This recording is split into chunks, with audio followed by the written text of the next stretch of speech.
Okay, let's get started. First of all, let's briefly review what we covered in our last lecture, which is lecture 24. So in the last lecture, we talked about from analog to digital, uh, or we call that sampling, right? So sampling is a very key that we go from analog communication to digital communications. Okay, and so first of all, we talk about why we want to use digital communication for information that is naturally analog, such as voice, music, and video, and so on. Okay, and then we go over all of this very carefully, right? So we don't go over this again. So if you don't recall anything, so just go over the lecture video of the last lecture. Okay. Okay, so basically here is something important, right? So for the sampling, it basically means that an analog signal can be represented by samples. So which are the values of signal that are usually taken at regular intervals. Okay, and so our focus is that basically we want to see under what circumstances that we can recover the signal, the analog signal from the sampled signal. Okay, so intuitively, maybe we cannot do that because some part of the signal of the analog signal are missing, but it turns out that we can do that, at least in theory, under some conditions. Okay, and here are some basic concepts. So basically, we introduce what is the absolutely band limited signal, and we introduce what is the absolutely band limited, time limited signal. Okay, so for the band limited signal, it basically means that the signal is somehow limited in band, right? So which means that uh, the signal will end at some point, so which is a width of capital B, right? And anything outside of B, the signal will be give you 0, right? Similarly, for time limited signal, so the signal will be end at some point of t over 2, right? And then anything outside of t over 2, the signal will be 0. Okay, so very important theorem here is that for any band limited signal, it cannot be time limited, and vice versa, right? So it basically means that if in one domain is limited, and in the other domain it cannot be limited. Okay, so that is very, very important, right? So in practice, we may think that any signal is kind of time limited, right? Then it basically means that in the frequency domain, it can go forever, right? So which is not good, right? Then we need to use some signal processing techniques to deal with this kind of signal, okay? Okay, and here is a graph to illustrate the sampling, right? So basically from here we can see that we sample this analog signal every ts seconds, okay? And all of these points are obtained as the sampled signal. Okay, and here we introduce two definitions. One definition is sampling interval, and the other definition is sampling rate. For the sampling interval, it basically means that the time between consecutive samples denoted by Ts, and it's usually measured in seconds per sample. And for the sampling rate, it basically means 1 over Ts, right? So it basically means that how many samples we can take for 1 second, okay? And in order to analyze the sampled signal and to see how we can recover the original analog signal, so we introduce a concept called impulse sampling, right? It's kind of artificial sampling. Right here we use a delta signal to do the sampling, but we can see later that this is extremely important to analyze the signal, right? And here, one assumption is that we assume the analog signal g of t, so that is has a bandwidth of b. So basically, it means that its bandwidth limited.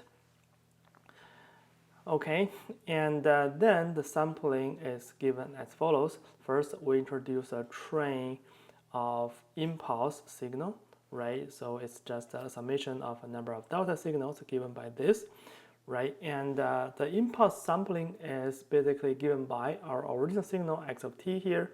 And yeah, in the last lecture, we used g of t, but here we use x of t, you just don't get confused. So we use our signal x of t multiply the train of impulses, and then we can get this, so which is like this, right? And that is basically the sampled signal, right? And we can see it's kind of artificial, right? Because we have lots of delta signals here, right? But later on, you can see mathematically it is very convenient. And the other thing we need to be a little bit more careful is that, so this signal after the sampling, so that is still a analog signal, right? Or that is a continuous time signal, right? It's not discrete time signal yet because so the signal is defined everywhere in the time domain, right? For example, at this point, it is basically a delta signal, weighted delta signal, but at those points, there are zeros, right? They are defined.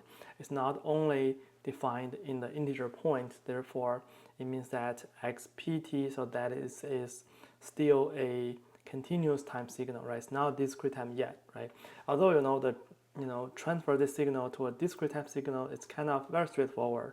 Right, we just need to normalize everything by t here, and then change this delta signal to a Kronecker delta signal instead of a direct delta signal, okay? But we're gonna do that later. So here, so just be careful that, so this sample signal is still a continuous time signal, okay? All right, and then we do some analysis of, this sampled signal, right? So in class, so we use a very nice method that using the Fourier series of the train of the delta signals, right? But here we use another method. So we view the signal completely from the frequency domain and see what we can get, right? So basically, we can see that the Fourier transform of the sample signal is given by this, right? In the time domain, we have multiplication between the original signal and the train of impulse signal, right? But then in the frequency domain, so here basically we have a convolution, right, between the Fourier transform of x and the Fourier transform of p here. So where p is basically the impulse train. Okay, so we have a convolution between these two guys, and hopefully you are not too afraid of convolution, because convolution, in this case can be easy to compute, right? The reason is as follows. So hopefully you still remember, so we kind of covered this before.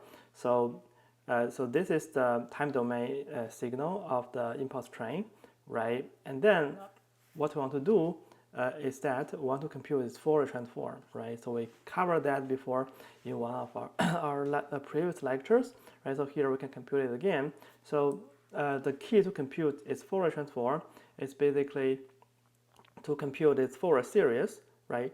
And in this way, and remember that the Fourier series coefficient here is just 1 over t for all k's here, okay?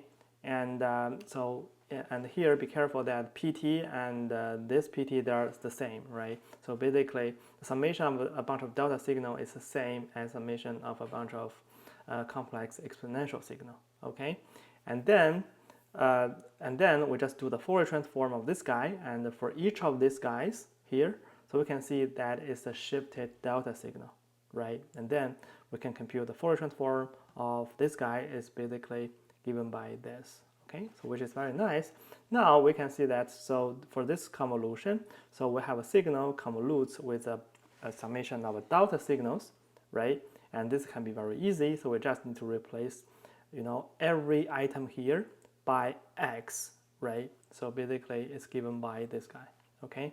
So, and the property that we're using is basically this delay property of the delta signal, okay? So if you don't recall that, you'll just go back to the lecture where we'll talk about the Fourier transform, okay? Very good.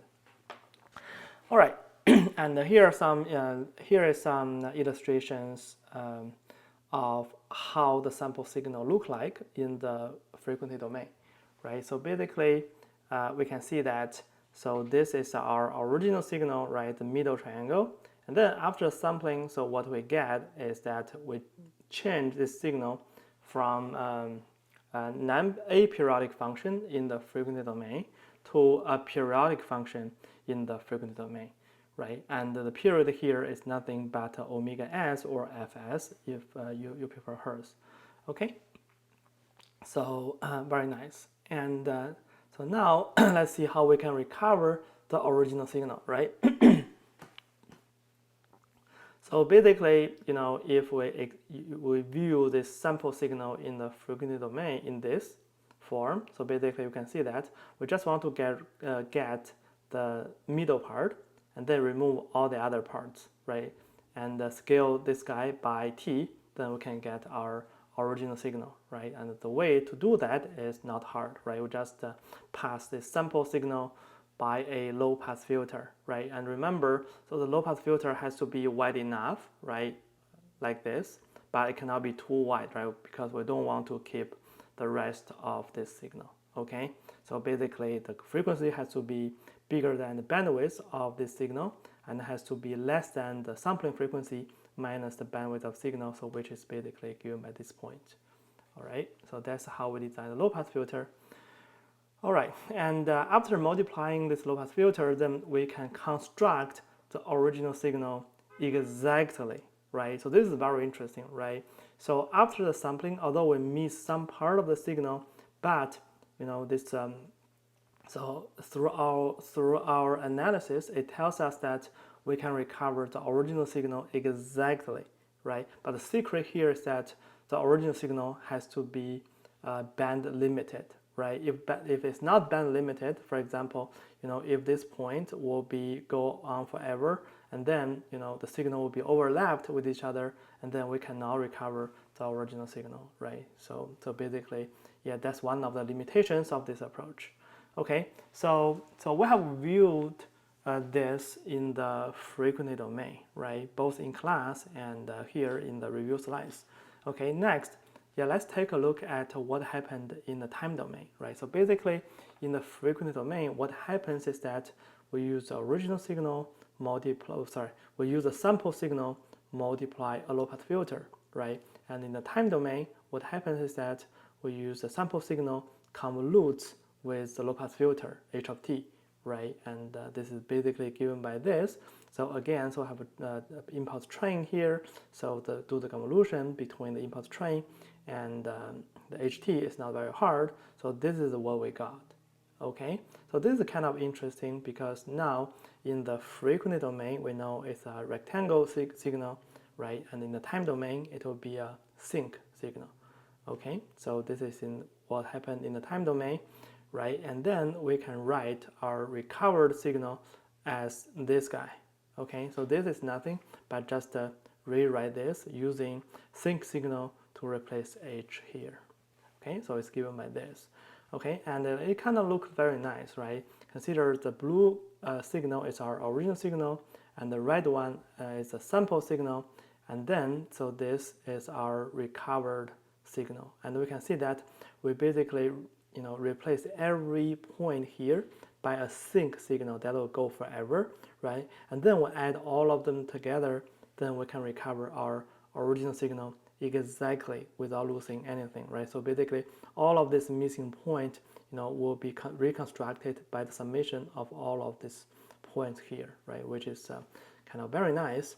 And in summary, so we have a very important theorem, so that's called the Nyquist sampling theorem, right? So basically, this theorem tells us that the sampling frequency has to be at least as large as 2 times the maximum frequency or 2 times the bandwidth of the signal, okay, in order to get the perfect reconstruction of the signal. And this 2 times the omega max or B max, so that's called the Nyquist sampling rate, right? Okay, so this is what we covered in our last lecture. So now let's see what we're going to cover today. Today is our lecture 25. Right, so basically today we have 2 topics. First, we're going to talk about aliasing. So we kind of mentioned this before, right? For example, if as we said before, all signals in practice kind of time limited, right? Then it basically means that in frequency it will be unlimited, right? If in the frequency it is unlimited, then we cannot get omega max or B max, right? So basically, so any sampling rate will not work. Okay, the signal will overlap with each other after the sampling, right? And we're gonna see, how we're gonna deal with this kind of problem. And second is called reconstruction. So here we will focus on in the practical scenario, right? As we have seen before, even if the signal is bandwidth limited, in order to reconstruct the signal, so in the frequency domain, so we need a perfect low-pass filter, right? So this low-pass filter is bandwidth limited, obviously, right? So it basically means that in the time domain, it is unlimited, which is a sync signal, right? And in practice, we cannot basically implement this kind of sync interpolation, okay? So we're gonna see what we can do in practice for this kind of signal, okay? So yeah, let's get started. So first, we're going to talk about aliasing.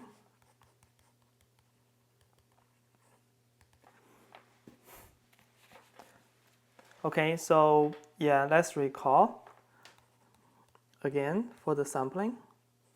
So basically, we say in order to be able to recover the original signal, okay, so we need our sampling frequency. So here we write fs in hertz, right, to be bigger than 2b, right?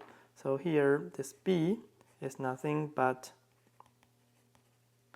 the signal bandwidth,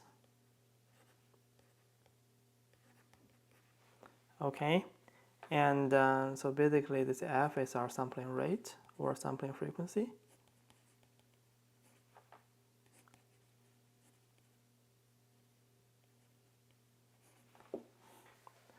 Okay, and here, so we need to emphasize a little bit. So this 2b, so that is the so-called Nyquist rate or Nyquist sampling rate. Okay, so that is very important. Okay, very nice. Okay, so now as we said, okay, so what if b is too big, or what if fs is not big enough, right? So basically we want to consider that what if fs is less than 2b? Okay, so what will happen in this case? Okay, so let's see what is going to happen. So yeah, let's recall that. So our sample signal in the frequency domain, so that is denoted as g bar of f. So that equals to 1 over ts.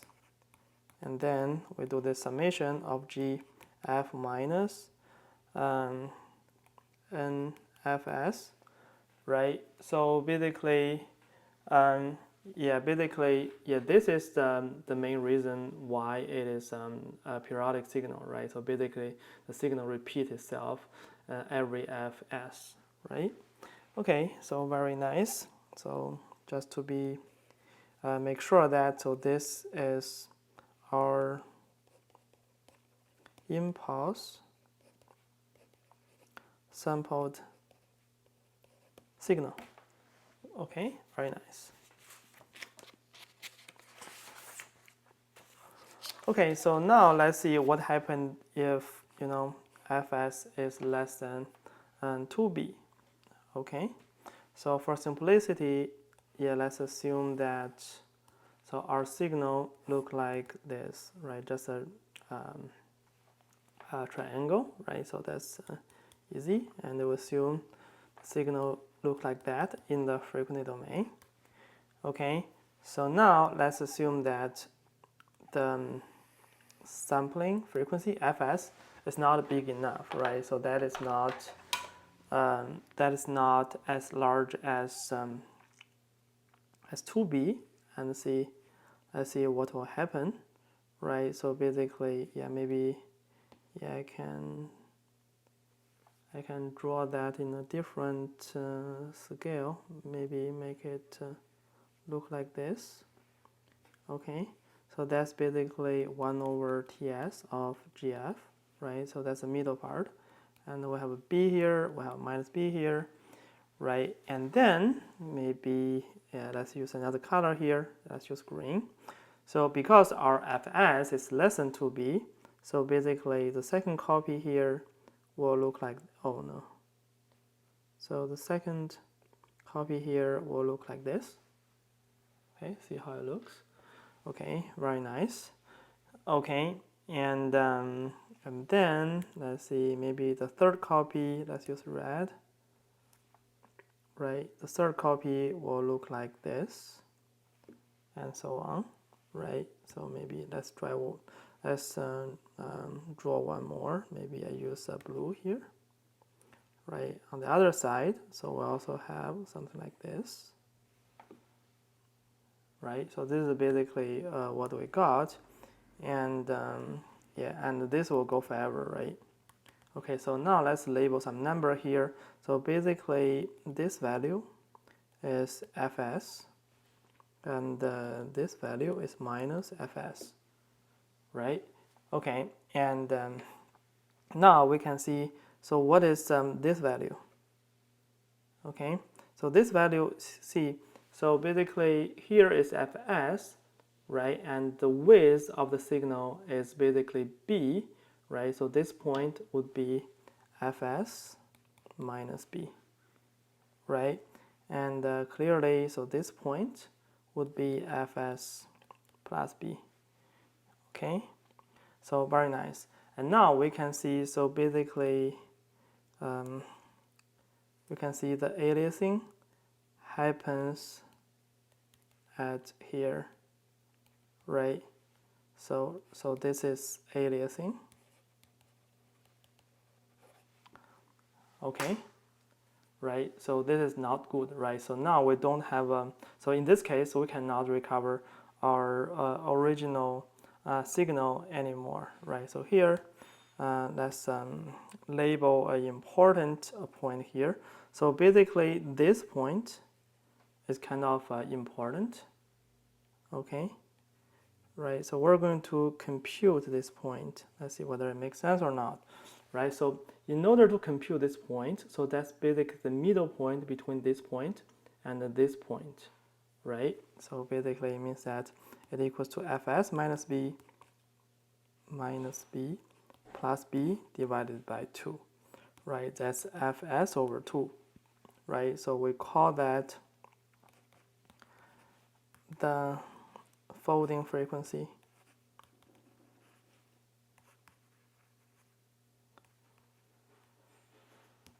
Right, it's kind of, you know, so the reason this point is important is that, so basically we're gonna design a low pass filter, right, and with this bandwidth, right? So that's the most make sense point, that we're gonna pass a low pass filter before the sampling, okay, in order to avoid aliasing.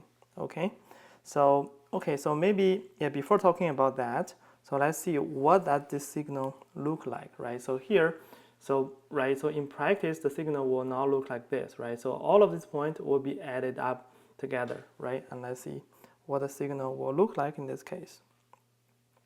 Okay, so basically the signal will look like this. Yeah, maybe.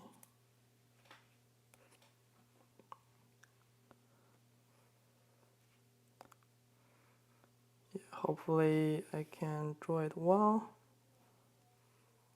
So basically that will be how the signal will look like, right? Because if you see, so this, so if it's a perfect triangle, right, and when we add this, all of them together, so it'll become a flat like this, right? So this is how it looks, and we can see, you know, if so we can see this point is basically b and minus b, right? And again, so basically we call the flat part, let's use another color. So basically this flat part and this flat part, so that is aliasing, right? So which is not good, right? So we want to deal with this, okay? Yeah. Let's remove this. Okay, very good.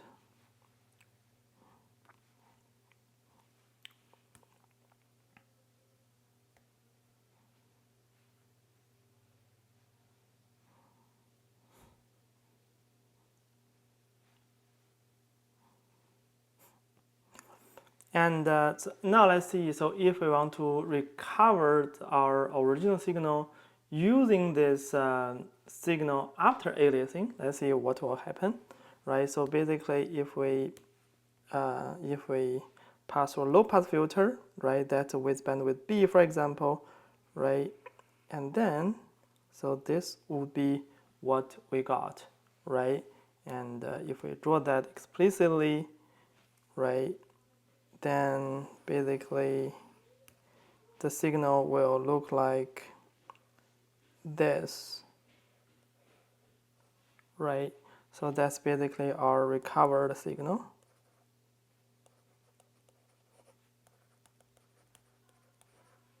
Okay, and that is not very good, right? So we can label some key parameters here. So this is minus B, so this is B, and for this point, so that will be Fs plus B, and for this point would be Fs, yes, that would be Fs plus B, right? So,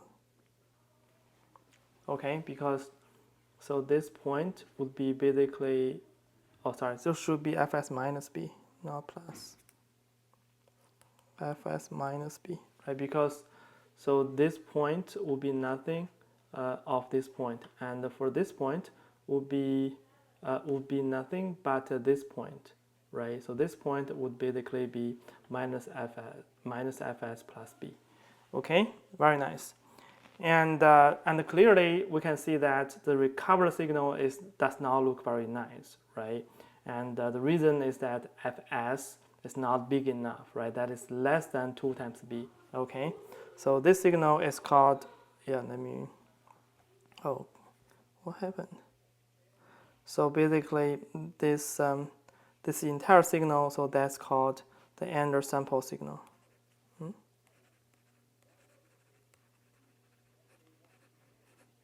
Undersampled signal. Okay, right, so this is basically the concept of aliasing. As we can tell, right, so this signal is definitely not what we want for the recovered signal, right, because this signal does not look like the original signal. Okay, so as we said before, so in practice it is very hard to get the Nyquist sampling rate because all the signals are time limited. Okay, let's write it down. So in what's the color of it? In practice,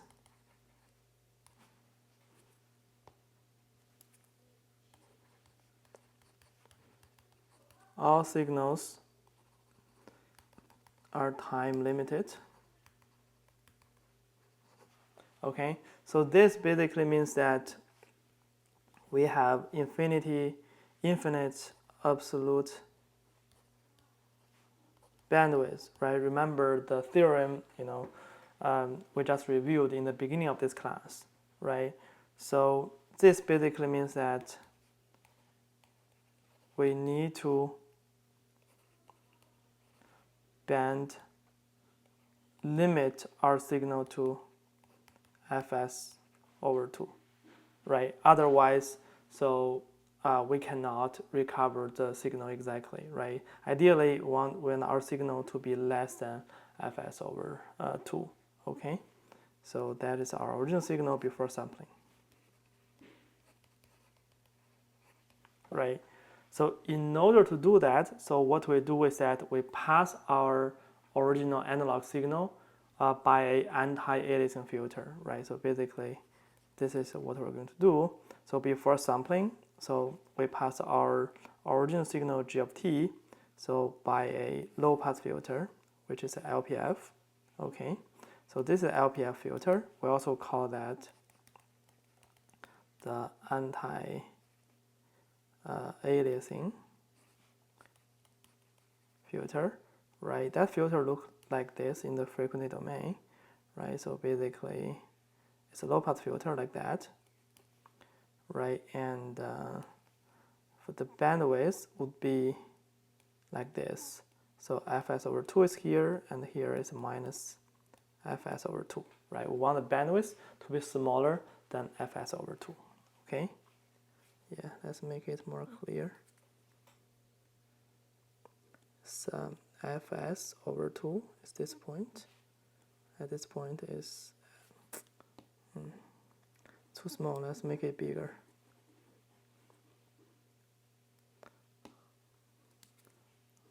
Right, so basically this is what we want. So this is our low-pass filter, and this point is fs over 2, and this point is minus fs over 2.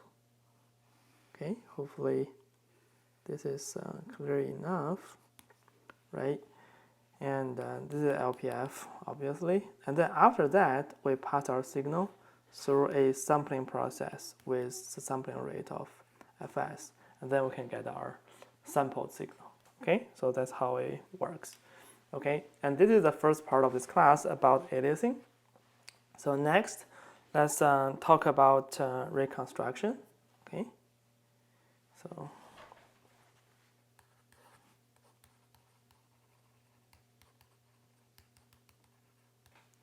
okay. So before talking about reconstruction, so yeah, let's introduce some notation here. So our samples is let's denote our samples as this. So we use k as the index of sampling. So we let gk equals to gkts. Okay, and now, so this is basically the sampling process, right? And then our goal is to go from gk to our original signal g of t. Okay, so that's basically our goal here for the reconstruction, right? And this is our reconstruction process. And here, let's recall the ideal reconstruction. So which is basically the sinc interpolation, right? So this basically given by this. So gt, so that equals to this guy, right? So we have gk ts and times the sinc signal, right, which is 2 pi b t minus k times ts, right? And so this is would be using our new notation, so that would be g of k, right? And so this formula is nothing but the interpolation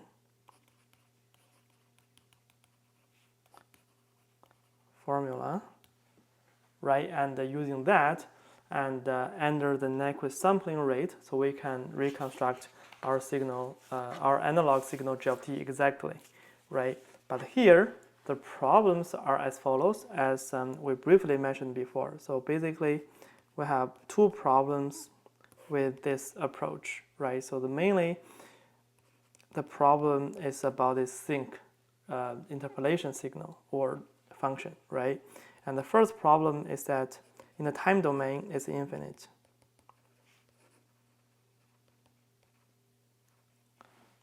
Right?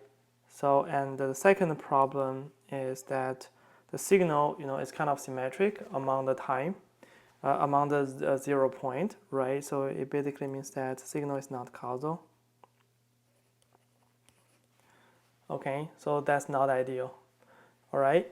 So basically, if the signal is not causal, we can kind of shift it. Although, in this case, so we cannot shift it forever, right? But it's not as big problem as the first one, right? The first problem is absolutely the biggest problem, right? So this problem is the biggest problem, right? If the signal is unlimited in the time domain, so there's definitely no way to implement it, right? So this basically means that the sinc signal cannot be implemented, right? So we need a better approach to implement this interpolation in practice, right? So let's see what can I do in practice, right? So here we want to talk about the practical approach. Okay, so basically here we basically talk about the imperfect reconstruction, right? So basically if we do not use sync signal, then we cannot do the perfect reconstruction, right? So the idea is nothing but to replace the sync signal with some other more practical signal that is limited in the time domain, or it's a time limited signal, right? So basically our idea is to replace the sync function or the sync pulse with some practical pulse shape and filter. Okay, so basically, for a practice pulse shape, so it will be not as perfect as a sync signal, right? Then it will introduce some distortions, right? And so by filtering, so basically we mean that we're going to do some additional signal processing, okay, to remove the impact of the distortion.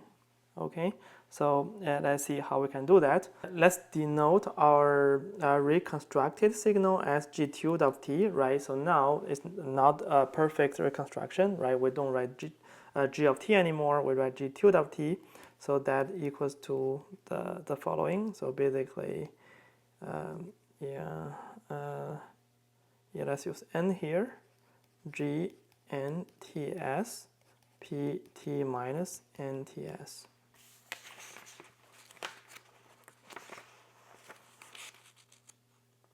Okay, very nice. So basically here we can see that, so this pulse, so will not be the sync pulse anymore, right? So basically this is a new pulse shape. Okay, so that is not sync anymore, instead of sync signal. Okay, so basically we can write this as the follows, right? So basically we can write this as the convolution between PT, so that's a new pulse shape, and this guy, right? A summation of weighted impulse sample signal, right? So let's see. So that is some impulse sampled signal. Okay, so here basically, so if if you have a question here, right, you can see basically we can see the convolution between PT and the delta T minus NTS or equals to P delta T minus NTS, right?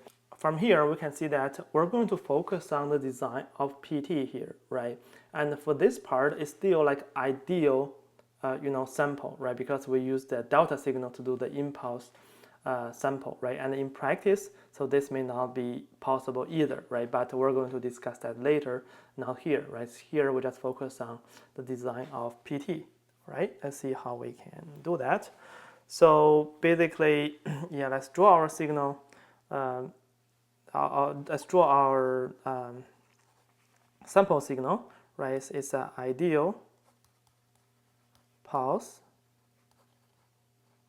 sample signal, right? Again, as we're going to see later, not in this class, that this is not possible in practice as well, right? So we have to do some approximation in practice, right? So this is our g of t, and now let's draw our sampled signal, right? So that will look like this.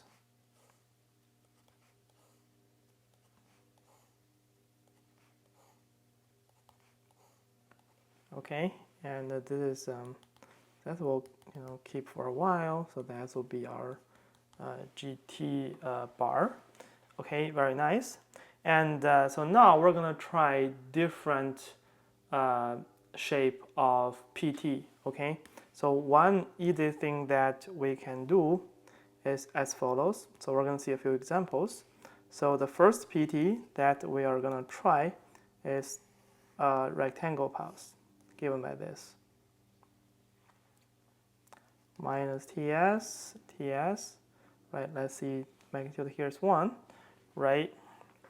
And let's see what happens if we do this, right? Remember, so if it's a sync signal, then every pulse will be replaced by a sync signal, right? And that will keep forever.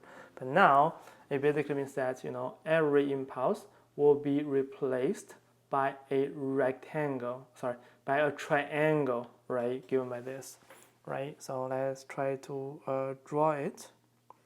So basically, our signal will look like this. Okay, so this is our GT. Okay, and yeah, let's use green to do the recovery. So basically, so every point will be replaced by this triangle. Okay,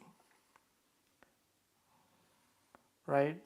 Now remember, so the width here of this triangle is TS, right? So basically, right, so this will be something like this. Okay, and the width here would be TS. Okay, so yeah, this is how it works.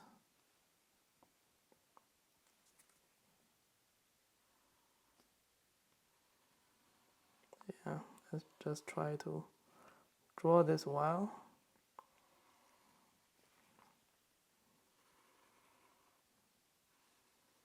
And so on.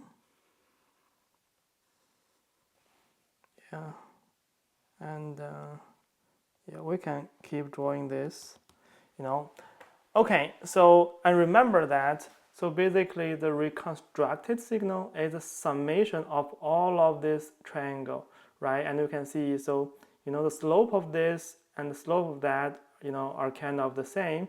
So basically, if we add those two together, right? So all the middle point here will be computed, right? Equivalently, so it will be like the linear interpolation, right? So basically, the result will be like this. So it will be like to connect all of these points together, right? So which is kind of a natural thing to do, right? To do the interpolation.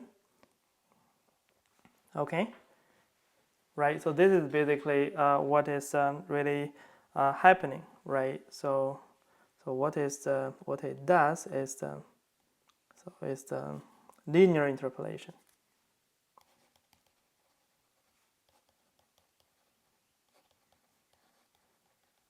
Right? So it's kind of a natural thing to do. But what are the disadvantages? What are the disadvantages here? Right? So one important disadvantage here is that so all of those points, right? So they are high frequency component or they are like sudden changes, right? So which is not desired. So this is high frequency component. Or some sudden changes. Okay, so which may not good. Okay, so for this linear interpolation, it's also called the first order hold pulse. Right, so first order basically means that it's a linear, right? Like let's say it's a connecting between this point and this point, and then kind of hold here. Okay, so that's called first order hold pulse. Right? Okay, very nice. And now let's try a different solution, right? So this is one solution which is kind of natural, right? And the different solution is like this. Let's consider PT, so equals to this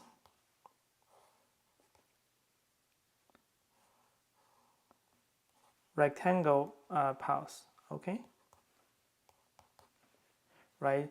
So because, it basically will hold for a while without changing the value. So that's called zero order hold pulse, right? And let's see what the signal will look like in this case. So basically, it will look like this, right? Again, so we're gonna use this kind of pulse shape to recover the original signal. So it's basically like this. Let's say, so this is, let's use a different color here. And let's say this is our sampling point, right? Okay, can you see that? Right, let's say this is our sampling point. So basically what this does is that it will replace this delta signal by a rectangle pulse. Okay, so it will look like this, right? It will hold until here, right? And this will hold till here and hold until here. Oh, what happened? Until here and so on. Okay, so this is how it looks like. Okay, so now let's see what is the problem in this case. Okay, and oh, by the way, so this is basically the normal analog to digital or digital to analog converter, right?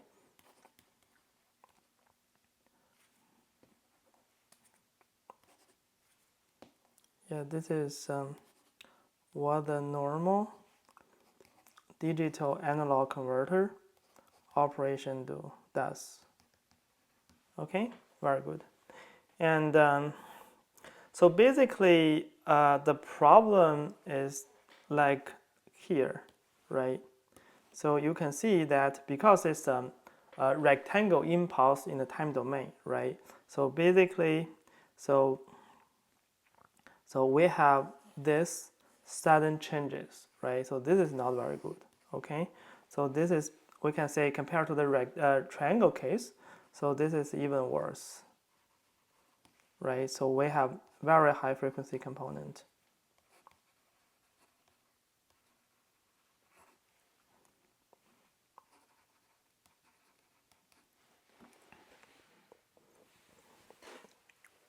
Right, as you may see, the high frequency content is not good, right? Because we want the high frequency component to be zero, right? So this is the problem of this rectangle converter. Okay, so now, yeah, let's try something different.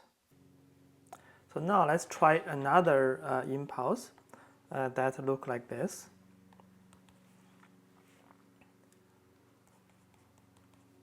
So now what we consider is a much narrower impulse, like this.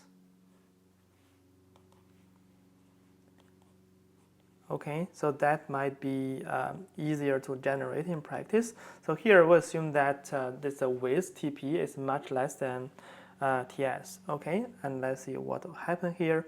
And you may imagine, so in this case, the performance of that will not be so great, right? So basically, let's say this is our GT, and if we do this, so basically every point would be replaced by this very narrow impulse,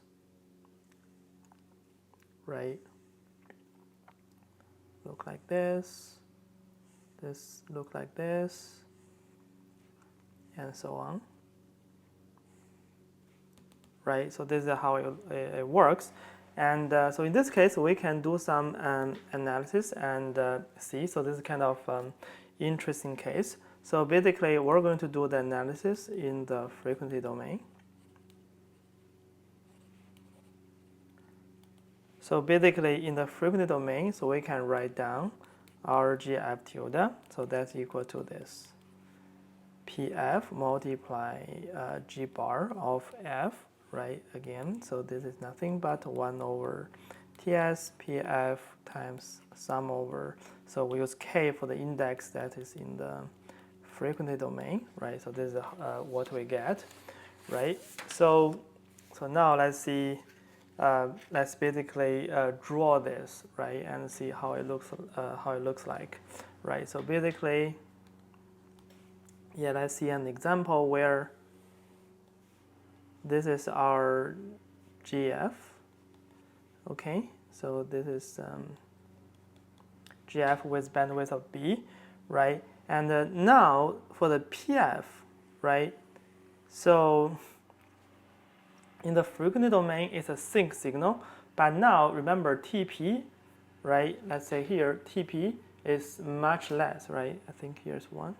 TP is much less, right? So basically, it means that in the frequency domain, the first waves, I mean, the band, I mean, the bandwidth of the first signal before reaching 0, so would be very wide, right? So basically, in the frequency domain, it will be much wider than B. It will look like this. Okay, so this is a 1 over TP. So this is minus 1 over TP. And in this case, so B is less than 1 over TP, right? Because in the time domain, it is much shorter. Okay, so this is our PF. Okay, and in this case, so now we can see in the frequency domain, we use this signal multiply this signal, right? Oh, by the way, so this is not finished yet, right? It's a sync signal. So we use this, multiply that in the frequency domain, because in the time domain it's a convolution, right? In this case, so the signal will look like this after the multiplication, right? So this multiply that will give you this guy, right? And here we can see, sorry, not this, right? It's so it's the sampled version of this multiply that, right? So basically, it's a periodic signal. We have a multiple this rectangle, right? And so basically here, what we got after multiplication, it will be like this, right? So we have one in the middle, right? Maybe another one here, and so on, right? And the middle one is nothing but 1 over TS GF, and this one is 1 over TS GF minus FS, and this one is 1 over TS GF plus FS, right? And clearly we can see after this operation, right, there will be something left here, but even in the middle part, it's not good enough, right? Okay, so it's not good enough, right? So we have 3 left even in the middle part, right? And we basically want to just get rid of this and that, and then just take the middle part out, right? So basically, we need to pass this guy through a low-pass filter, okay? Eventually, what we're going to get is as follows, right? So we're gonna use a low-pass filter. Use a low-pass filter like this, okay? And then to get the middle part here, right? And but remember, so it's like this multiply this, right? So the middle part here is kind of, there's some curvature here, right? So the signal we get eventually will be look like this signal, right? Instead of the exactly the original one, right? So this basically means that we have some distortion here, right? So maybe let's use the green color here. So basically we can see that, so for this part, so that there's some distortion, so which is not ideal, okay? So that's basically for the problem for the practical pulse, okay? And let's end for here. So basically in the next lecture, we're going to say how we can, what we can do to kind of recover this distortion. All right? Okay. Yeah, thank you so much. See you. Bye.